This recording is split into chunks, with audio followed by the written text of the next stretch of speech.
Үйге жақындап атып. Қоралар. Жол 1 сағат 1 сағаттай уақыт алды жол. Ауылдан фермаға дейін.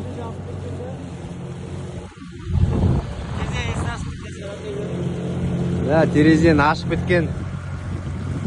Үйге су кіріп біткен. Полный үйдің іші.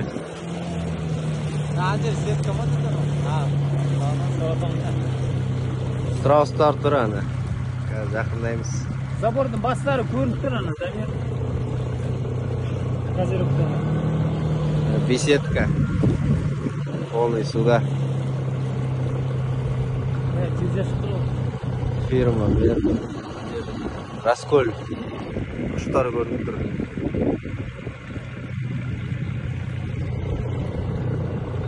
Терезен су өйтеріп ашып жүрген бе, ашып қалып қойған бе. Жігіттер өкіп жатыр, страустарды құтқаруға.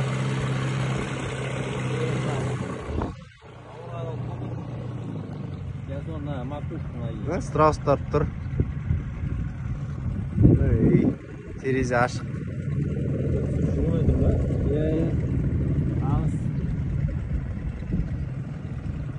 Тоқылдақ тракторымыз.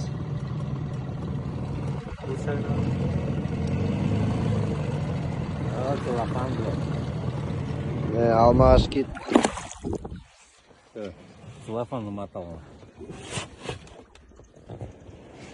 Осы жерде 30 гектар жер, сосын басқа жерде 40 гектар жер, екі жерде АКК-ға залогқа салып, қазір 7 жыл болды, биыл соңғы жылы.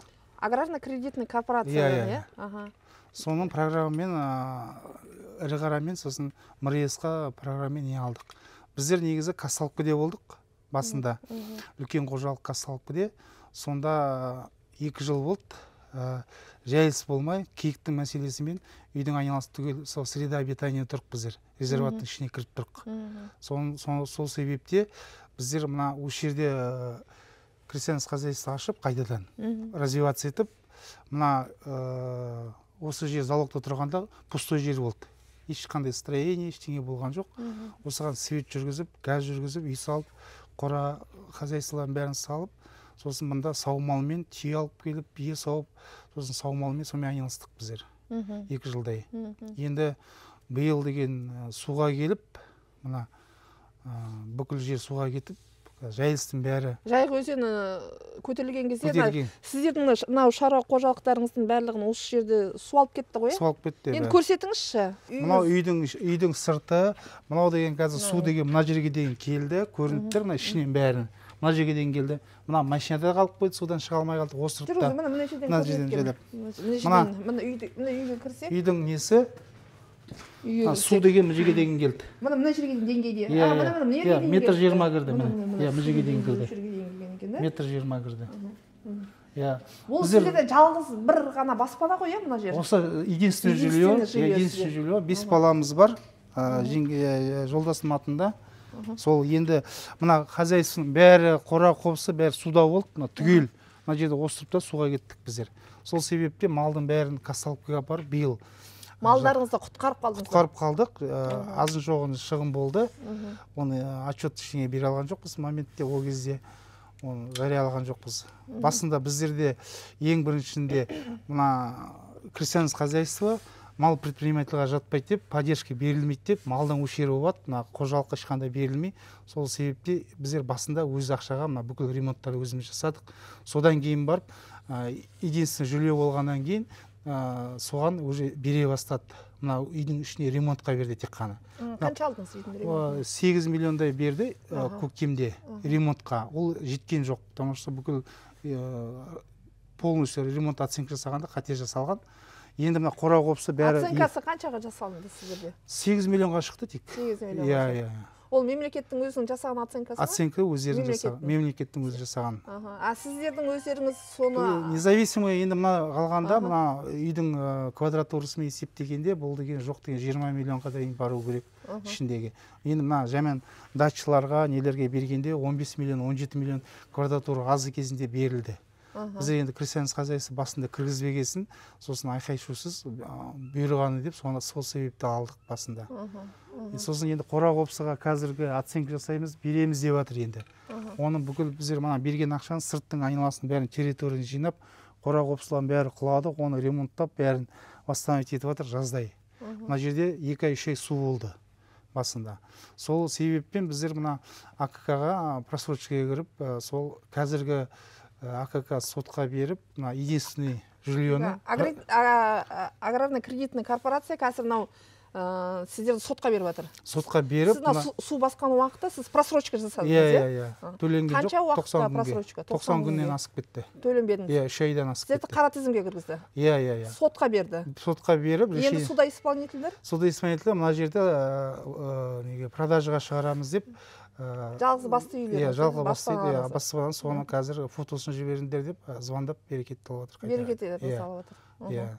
Бұл туралы сіз шағымдарыңызды облыстың әкіміне, немесе аграрный кредитный корпорацияның басшыларына бардыңыздар ма? Ол жаққа ескертілді, бірақ құжат түрінде мына ешқандай алға бізге неге на встречу болған жоқ. Ол кірмейді бізге деп, сен қожалықтарын кассалыққа деп. Бірақ бізде совместно біздің руководитель өзім болды. Мына жақта для развития жаңадан осы салынған залогта тұрған жерде, мына жерде пустой жер болғанда бүкіл финанстың бәрін осында салып, развитие жасап жатырмыз біздер. Мына саумал әкелдік, түйе сауатын кісілер, қырғын кісілер саумал пандемия кезінде көп кісілер емдедік мында. Соның бәріне істеп батқан кезде былтырдан бастап сол несеп. Енді кассалықпен тұрған жер қожалығымыздың қазіргі, естественно, ол деген среда обитания саги анда жайылыс жоқ қазіргі. Қазір ЧС билет етті 2 районға, Жәнібек, Жаңғалаға. 4 районға билет ету себебі болды, бірақ 4 районға жасай алмаймыз деді. Потому что общий облыспен кетеді деді. Тек қана 2 районға берілді. Қазір шөп тасымал болып жатыр кассалықпен. Малға жайылыс жоқ, шөп жоқ қыстыққа. Енді қазір сол себеппен мына жерді әзірлеп, қайтадан подготовка жасап, малдың бәрін мындалып келейін деп жатырмыз. Қазір сіздердің жерлеріңізде суда исполнительдер алып қойымыз деп жатыр. Иә, сондай продажаға шығарамыз деп, шығарамыз деп, сол неге шығарамыз деп жатыр, продажаға шығарамыз деп жатыр.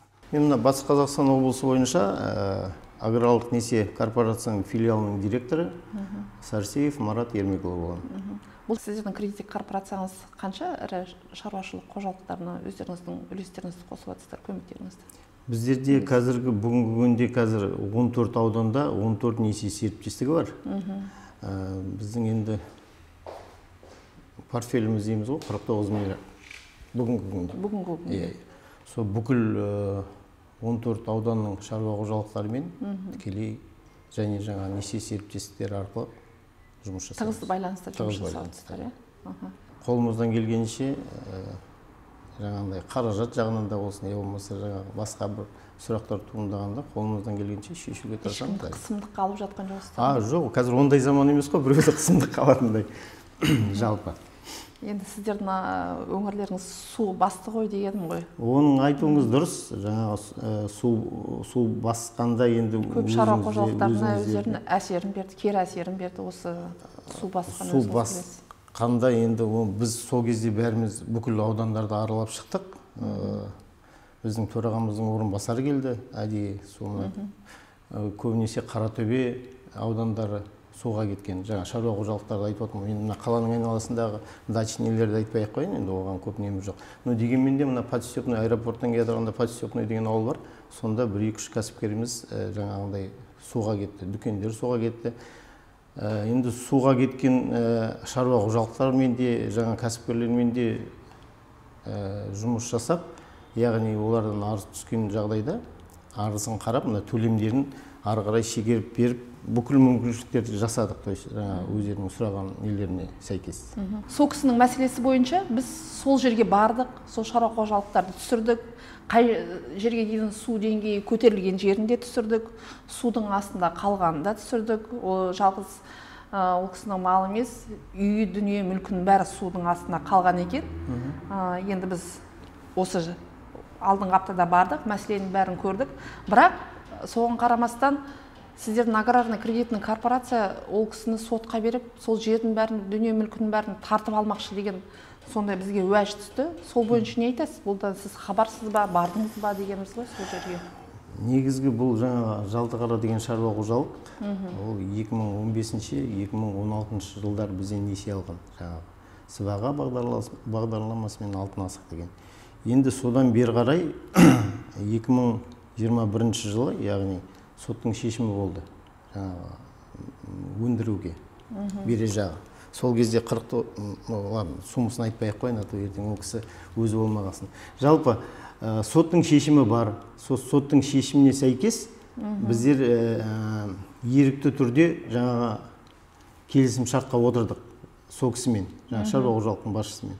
Сол келісім шартта кесте жасалды, яғни сол кісінің келісімен қай уақытта төлей аламын деген мүмкіншілігімен. Сол кестеге сәйкес біздер мүмкіншілік бердік. Енді айтып отырмын ғой, 2021 жылдан бері 2024-ге дейін 3 жыл болды ғой. Мүмкіншілігін беріп, қолымыздан келгенше көмектестік. Но бірақ сол келісім шартты ол кісі әлсін бұзып отыр. То есть кешіктіріп, 2 айға кешіктіріп төлеп, 4 айға кешіктіріп төлеп жаңағы төлемдерін. Соған сәйкес негізі келісім шартта көрсетілген, егерде 10 күннен кешіктірген жағдайда болса, біз исполнительный лист дейміз ғой, жаңағы парақшаны сот орындаушыға береміз. Соған заңға сәйкес біз деген 3 шілдеде осы биыл сот орындаушыға бердік ол кісінің несін, парақшасын. Яғни қазір сот орындаушы жұмыстанып отыр. Біз ол кісіге жаңағындай қысып, я болмаса тағы да бір не көрсетіп отырған ештемеміз жоқ. Ол енді қысымдық деп есептемейсіз бе негізі? Ол банкротқа кетеді ғой енді, ол кісі түксіз қалады. Түсініп отырық. Бәленше қанша миллион теңге төледі бүгін күнге? Основной долг дейді ғой, сонысын қаншасын төледі? Основнойын айтайықшы. Оны енді мен сізге суммаларын айтпай-ақ қойын, себебі ол кісі жоқ. Неге айтпайсыз? Жоқ, сіз енді банкрот қылуларыңызға не керек ол сіздерге? Қандай пайда көресіздер одан деп отқаным ғой? Жоқ, ондай ешқандай мақсатымыз жоқ біреуді банкрот қылуға. Сіз қараңыз, 21 жылдан 3 жыл болды, ешқандай жаңа төлем соттың шешімімен келісімге отырдық, сол келісімді бұзып отыр. 2 айға кешіктіріп жақсы, 4 айға кешіктіріп уақытылы төлемей жақсы. Енді қазір мына қараша айында уже 1 жыл болады төлемдерін уақытылы төлемеген себептен. Сол себептен енді біздерде судың да сұрауы бар дейді. Жалпы ол кісінің өзінің қолында да бар ғой, білет ол қайшан, мен кім Жанболатпен нақты болай сөйлесіп араласып отырған кісі. Біз оны ойбай жоқ, сені банкрот қыламыз деген ондай ойымыз жоқ. Сіз жаңа суға кетті деп айтып отырсыз ғой да? Оны ескеріп, оны білеміз, но жалпы ол кісіден ешқандай арыз ештеме түскен жоқ. Ол кісінің шаруа қожалығы негізі былайынан қарағанда жерінің бәрі басқа Казталовка ауданында. Яғни осы жерден 350 километр жердегі ауданда ол суға кеткен жоқ. Ол қазір сіз кеше барып көргеніңіз, мына қаланың жанындағы Түрекендағы да 30 гектар, 40 гектар жаңағы жері бар, үй салды, қора салды, соны айтып отырсыз ғой. Ол жөнде, мысалы, ол кісіден бізге ешқандай мәлімет, арыз ештеме түскен жоқ. Егер де ол кісіден арыз түскен жағдайда, біз оны қарап, неге ескермеске. Жалпы биыл суға кеткен, жаңа өзіңіз айтқандай, суға кеткен 15 шаруа қожалық, жаңа алыс аудандардан. И несие серіктестіктен тағы бір 18 шаруа қожалықтан бізге арыз түсті. 18 арызды біз қарадық. И жаңағы төлемдерін шегеріп бердік. Қалай өздері сұрады, мысалы. Осындай кесте жасап беріңіз, біз қазір төлей алмаймыз. 25, одан ары қарай, мысалы, кредит алғанның соңғы мерзіміне дейін мүмкіншілік болса созып бердік. Негізі қанша миллион теңге алды ол кісі сіздің кредитный корпорация? Тағы да айта алмаймын. Неге айта алмайсыз? Ол кісі жоқ, ол кісі болса көзінше айтар еді. Неге біз енді түсірдік қой, енді ол кісінің соглашениесі бізде қолда болып тұр. Неге енді сіз жатыра туралы айтпайсыз? Ол мемлекеттің қаражаты ғой, неге сіз айтпайсыз? Мемлекеттің қаражаты... Мен жаңа сізге басында бөліп айттым ғой, 2-ге бөліп, 2 бағдарламамен. Қанша сомма бердіңіздер сол крестьянские? 70 миллион теңге бердіңіз, е?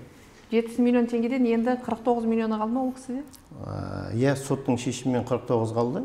Содан қазір бүгінгі күнге енді жаңағы қалып отырғаны 23 деп айтуға болады. 23 миллион теңге қалды. Енді 23 миллион теңгені енді ары қарай созуға, ол кәсіпкерді қолдауға деген сіздерде ондай қарала ма? Ары қарай қаралмай ма? Ол сот, сіз дұрыс түсіңіз, бұл жерде соттың шешімі бар ғой. Соттың шешімімен жаңа өздері келісіп кесте жасады, яғни жаңа шаруа қожалықтың басшысымен. мүмкіншілік бердік. Біз жоқ деп отырған жоқпыз. Көріп отырсыз, айына 6 айда бір төлем, то есть жылына 2 төлем жасайды. Ол кесте деген жаңағы сол кісінің сұранысы бойынша. Ол кісінің енді айтуынша Қазталовкадағы малын осы жерге айдап алып келген, қаланың маңына, жаңа өз жер алған жеріне. Сол жерде жаңа шаруашылықпен айланысқан. Біз бардық ол жерде. Соны су басқаннан кейін ол малдарды қайтадан құтқарып қалу үшін Қазталовқа алып кеткен. Ол кісі сөйтіп айтып отыр. Жоқ, ондай мәлімет бізде жоқ. Енді солардың мәліметімен айтып отыр қой. Жоқ, жақсы енді түсінеміз. осыған орай деп отырмыз ғой енді. Жоқ, осыған орай түсінеміз. Жалпы деймін, біздерде бүгінгі күнге ол кісіден арыз түспесе, мен жаңа суға кеттім, болмаса жағдайым жоқ десе, егер арыз түспеген жағдайда біз оны қалай қарастырамыз? Мен айтып отырмын, 18 арыз түсті, 18-дің бәрін қарап, шегеретін шегеріп бердік. Егер де сол кісіден бізге арыз түскен жағдайда, біз сол мерзімде қарап шегеріп беретін жағдайға мүмкіншілік болар еді. Жалпы бізде ондай мақсат жоқ. Шаруа қожалық болмаса жеке кәсіпкерді банкрот етіп до конца не алып тастайды. Біз мүмкіншілік беріп отырмыз.